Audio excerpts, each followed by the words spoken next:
Let's take a look at visually, that is, associative law of vectors, adding them. So imagine we have a vector going this way, some vector going this way, and then some other vector going this way. Let's call this one A, call this one B, call this one C here so we don't get confused. Let's begin with A. So we're going to do A plus B first. So that means you take A and you place B at the tip of it like this. There you go.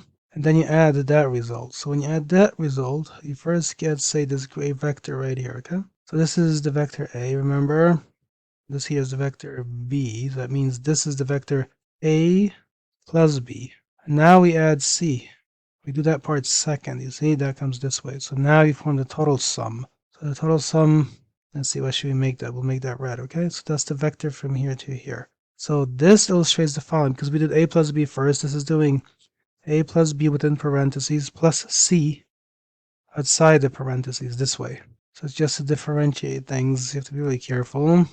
Okay, so this is, remember, the A plus B here, which means that the red vector that you see is A vector plus B vector plus C vector.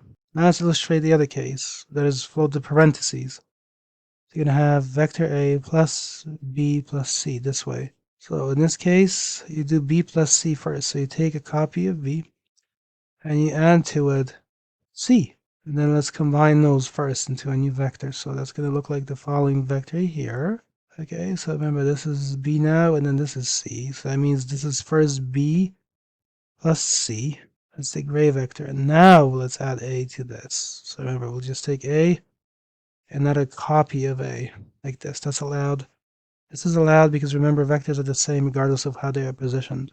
And now we combine. So that's going to be the total sum, the resultant overall, which is this red vector now. But now look at something here. If I take this red vector from here, from the left side, and they're at equals, and look at their vector from the right side, look. You see how they're identical?